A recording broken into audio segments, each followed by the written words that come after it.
કલ્પના કરો, જો બધા હિન્દુ શાસ્ત્રો તમારા ખિસ્સામાં આવી જાય તો 11 ફેબ્રુઆરી 1826ના રોજ ભગવાન સ્વામિનારાયણે એ જ કર્યું.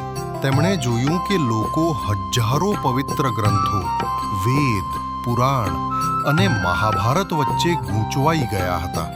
એટલે ભગવાન સ્વામિનારાયણ વડતાલમાં બેસીને પોતાના પવિત્ર હાથે લખી શિક્ષાપત્રી.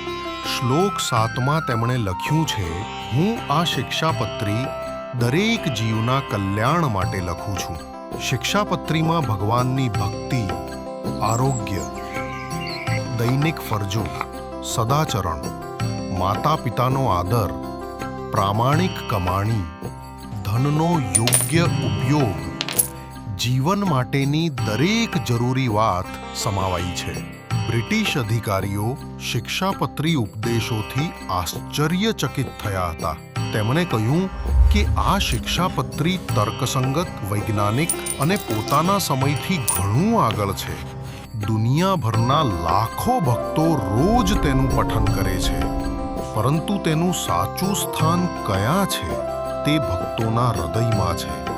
આ છે શિક્ષાપત્રી 212 શ્લોકોમાં સંપૂર્ણ જીવન માર્ગદર્શન.